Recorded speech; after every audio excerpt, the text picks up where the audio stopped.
Namaste, very good evening everyone. Welcome again to my YouTube channel GK Law Classes. So as you all have been saying in my previous videos that to please cover the Court Fees Act. So today I am here in front of you all with new chapter that is on the Court Fees Act of 1870. तो आज का lecture जो है ये हमारा एक छोटू सा act है, इसके ऊपर कवर रहेगा. आई होप आपने कोल इंडिया एग्जाम के लिए जितने भी मैंने नए एक्ट्स ऑलरेडी अपने चैनल के ऊपर अपलोड किए हैं आपने उन सारे एक्ट्स को चेकआउट कर लिया होगा. जिन्होंने अभी तक चेकआउट नहीं किया फटाफट से जाके हमारे चैनल के ऊपर वो सारे के सारे एक्ट्स जो है उनके आप नोट्स जो है पेन डाउन कर सकते हैं.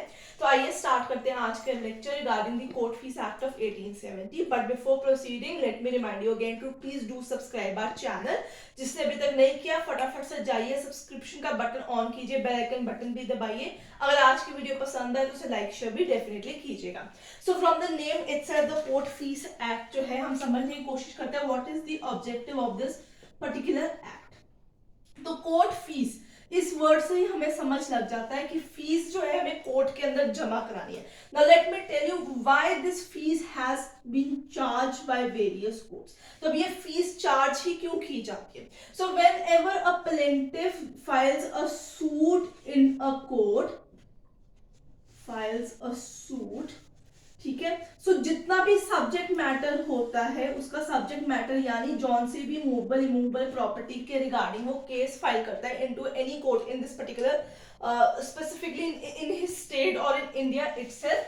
तो उस सब्जेक्ट मैटर के अकॉर्डिंगली कोर्ट जो है उससे एक सर्टेन फीस जो है वो चार्ज करता है. So the fees has to be charge by the court for the initiation of the process, for initiation of process. Now process is here like I give you an example. जैसे हम criminal cases के अंदर trial लेते हैं वो step by step एक सारा process होता है कि पहले एक कंप्लेंट फाइल की जाती है, फिर पार्टीज को सुना जाता है, फिर डिसाइड किया जाता है whether to admit or not, and then the issues are framed. So the step by step process of that trial is known as the process of the court. So court क्या है, जब भी कोई भी plaintiff एक suit file करता है तो उस सूट की एडजुडिकेशन के रिगार्डिंग एक सर्टेन फीस जो है चार्ज करता है. And the fees is determined by the value of the subject matter जिसके रिगार्डिंग वो प्लेंटिफ जो है फाइल करता है इन द सूट. तो वो फीस जो है कोर्ट चार्ज करती है for the initiation of the process, for the clerks fees, for the officers fees and for the documents that are going to be presented in the court. तो वो एक certain fees जो है court आपसे charge करती है. Now let me tell you court fees act जब हम बात करते हैं स्पेसिफिकली, ओके, तो यहां पे जो फीस चार्ज की जाती है it is for civil suit. ये चीज आप लोगों को याद रखनी है. तो जितने भी सिविल सूट्स होते हैं या फिर आपकी जो अपील्स होती है सिविल केसेस के अंदर उनके रिगार्डिंग जो है उनकी एडजुडिकेशन के लिए जो है कोर्ट फीस एक्ट के तहत कोर्ट जो है इन सूट्स के प्रोसेस के लिए आपको चार्ज करती है. सेल्डम कुछ सर्टेन क्रिमिनल केसेस होते हैं उसमें भी कोर्ट फीस जो है लगाई जाती है. अब ये फीस ऐसे नहीं कि आप सीधा जाके कोर्ट के अंदर जितने भी अमाउंट का आपने वैल्यूएशन का सूट आपने फाइल किया है, जितना भी आप रिलीफ क्लेम करते हैं या जो भी value of the subject matter आपका रहता है उसके अकॉर्डिंगली जो आपकी फीस डिटरमिन होती है. तो आप ऐसा नहीं कर सकते कि आप सीधा जाके जो है अपने एडवोकेट को अपने अटॉर्नी को कहेंगे कि जाके सीधा पैसे जाके कोर्ट के अंदर जमा करा दीजिए. ऐसा कुछ नहीं होता. जितनी भी फीस आप लोग पे करते हैं, जितने भी आप लोगों ने फीस कोर्ट को देनी है या जो भी वैल्यू बनता है, all the fees are collected in the form of stamps. तो आपको ये चीज खासी यहाँ पे याद रखनी होगी. तो जितने भी जुडिशियल आपके स्टैम्प्स होते हैं उन्हें कोर्ट फीस भी कहते हैं. कहीं कहीं पे उन्हें जुडिशियल स्टैम्प्स कहते हैं, कहीं कहीं पे उन्हें कोर्ट स्टैम्प्स भी कहते हैं, कहीं कहीं पे उनको कोर्ट फीस भी कहते हैं. इस चीज का खासा आपको ध्यान रखना है. सो कोर्ट फीस आपकी जो स्टैम्प्स होती है तो वाया स्टैम्प्स जो है कोर्ट जो है आपकी फीस को एडमिट करता है. ऐसे सीधा जाके आप कैश नहीं पकड़ा सकते. This is a different process. It is different from your revenue stamps. इस चीज से आपको खासा ध्यान में रखना होगा इस चीज को. कभी कभी कुछ स्टेट के अंदर पेपर पे एक बड़ा सा ऊपर आप देखेंगे टॉप के ऊपर एक स्टैम्प बना होता है जिसमें वैल्यूएशन लिखी होती है उसको पंच कर देते हैं। कहीं कहीं पेजेस पे ऐसे छोटी छोटी भी लगाई होती है, तो ये डिफर करता है स्टेट और डिस्ट्रिक्ट एरिया के अंदर। तो जो डिफरेंट हाई कोर्ट्स होते हैं स्टेट के, वो ऑलरेडी रूल्स बना देते हैं प्रोसेस के रिगार्डिंग कि कितनी वैल्यूएशन की स्टैंप होगी, कितने का मैटर आएगा तो उस पर कितने रुपीस की स्टैंप लगेगी, उसके अकॉर्डिंगली सारा प्रोसेस जो है वो आगे फर्दर इनिशिएट किया जाता है। तो ये चीज आपको खासी ध्यान रखनी होगी इसके अंदर। So the court fees act only determines the value that has to be paid by plaintiff for their adjudication of its civil suit. तो इस चीज का आपको खासा ध्यान रखना होगा। अब बात करते हैं कोर्ट फीस की टाइप्स की।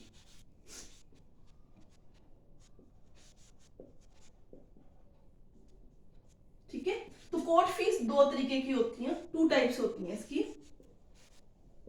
एक होती है फिक्स्ड अमाउंट। कहीं कहीं डिस्ट्रिक्ट में आप देख सकते हैं एक सर्टेन सब्जेक्ट मैटर की एक फिक्स्ड अमाउंट होती है कि हमने इससे ज्यादा चार्ज नहीं करना, चाहे जितना मर्जी आपका सब्जेक्ट वैल्यू की जो मार्केट वैल्यू हो वो डल रही हो, सब्जेक्ट मैटर की एक फिक्स्ड अमाउंट होती है। दूसरा चार्ज जो होता है वो आता है ad valorem, ad valorem court fees, जो कि एक कॉमन ट्रेंड है इन दी इंडियन कोर्ट्स। तो इंडिया के अंदर बहुत सारे स्टेटों के अंदर एड वैलोरम कोर्ट फीस ही चार्ज की जाती है।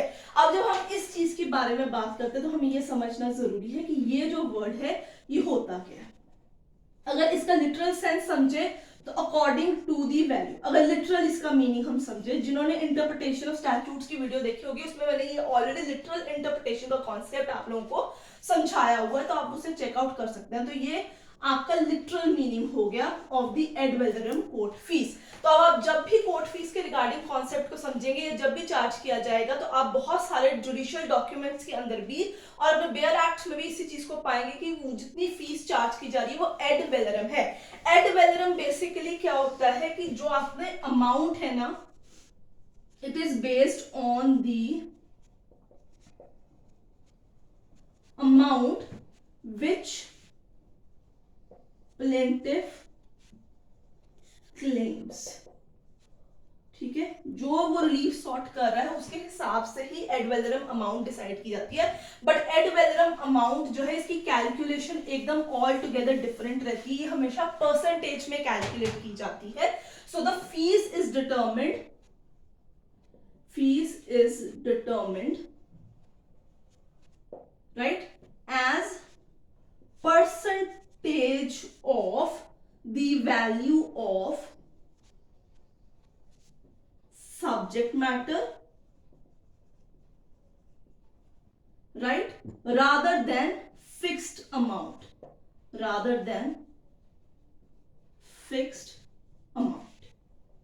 तो अब आपने जितना भी रिलीफ उसने मांगा होगा या जितना भी उसकी वैल्यूएशन होगी सब्जेक्ट मैटर का, उसका कुछ चंद प्रतिशत जो होता है वो कोर्ट आपसे जो है एज अ फीस लेता है फॉर दी प्रोसेस और दी एडजुडिकेशन ऑफ दी सूट।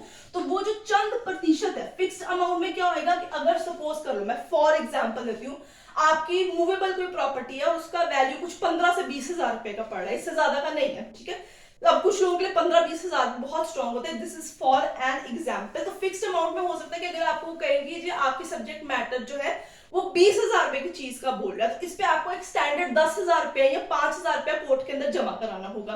तो ये जो है ये एक डिस्क्रिमिनेटरी अमाउंट हो जाएगी, एक बायस्ड अमाउंट हो जाएगी कि 15-20 हजार की चीज है उस पर मैं 5-10 हजार रुपया एज अ कोर्ट फीस पे करूं।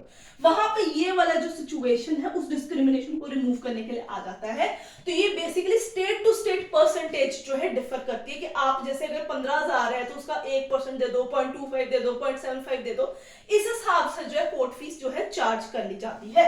सो the fees is determined as the percentage of the value of the subject matter rather than the fixed amount and as per the relief so sought by the plaintiff. This has to be kept in mind कि Indian states और Indian district के अंदर ad valorem court fees जो है वो charge की जाती है। So the fees is applied on the document so presented on the court and the document is your plaintiff, जिसमें आपने सारी चीजें लिखी होती है। जब भी पेक्यूनरी ज्यूरिसडिक्शन हम कोर्ट की डिसाइड करते हैं, इस चीज के अंदर हम स्पेसिफिकली बात करते हैं, तो हम हमेशा क्या देखते हैं, the value of the subject matter और the relief claimed by the plaintiff in the civil suit. उसके हिसाब से ही हर कोर्ट की ज्यूरिसडिक्शन जो है डिसाइड होती है कितने रुपीस का या क्या वैल्यू का जो है वो प्रोसेस हमारे सामने आया है। क्योंकि कुछ जगहों पे होता है कि कहीं पे आपने लीफ सॉर्ट किया तो एक कोर्ट के पास एक सर्टेन लिमिट है कि 10,000 से ज्यादा तक का वो लीफ नहीं ग्रांट कर सकती।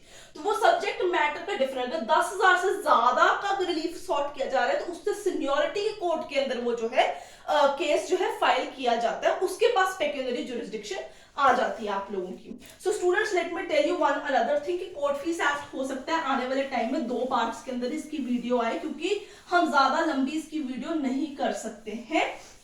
तो आप जो है ये पार्ट 1 और पार्ट 2 दोनों ही डेफिनेटली कंसिडर कीजिएगा। अच्छा, अब बात करते हैं कि कोर्ट फीस जो है पे की जाती है इन फॉर्म ऑफ स्टैम्प्स, ठीक है।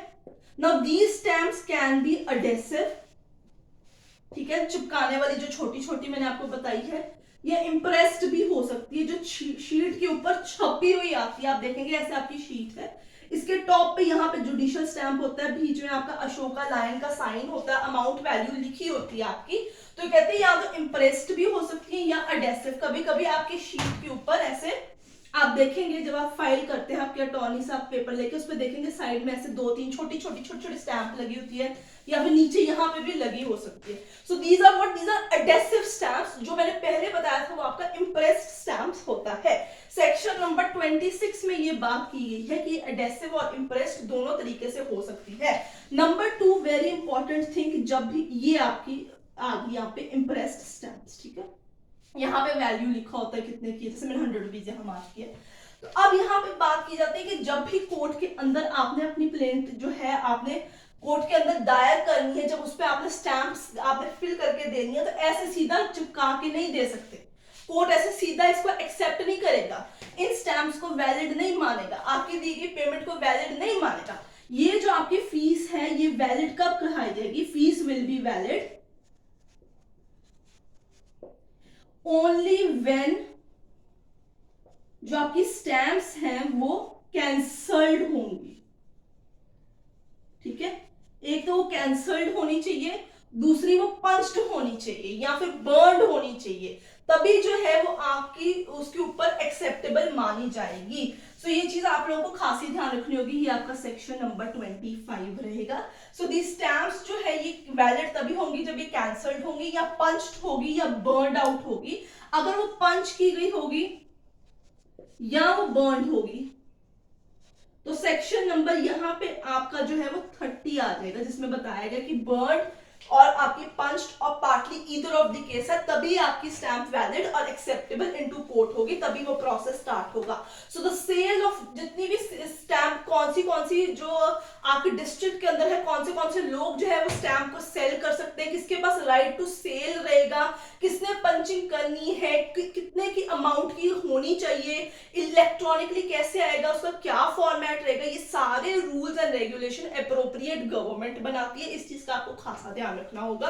अगर जुडिशियल ऑफिसर सेंट्रल गवर्नमेंट के नीचे डायरेक्टली काम कर रहे हैं तो सेंट्रल गवर्नमेंट एप्रोप्रिएट होती है। अदरवाइज क्योंकि डिस्ट्रिक्ट कोर्ट्स के मामले आते हैं, हाई कोर्ट्स का मैटर होता है, तो ये आपके जो है यहाँ पे स्टेट गवर्नमेंट एप्रोप्रिएट गवर्नमेंट होती है। So this is appropriate government. So students मैं आपके साथ मिलूंगी पार्ट 2 ऑफ दिस वीडियो के अंदर। Till then please don't forget to hit like and share button. अगर आपको वीडियो पसंद आ रही है तो आप चैनल को फटाफट से सब्सक्राइब भी कर सकते हैं। So wait till then part 2 do come.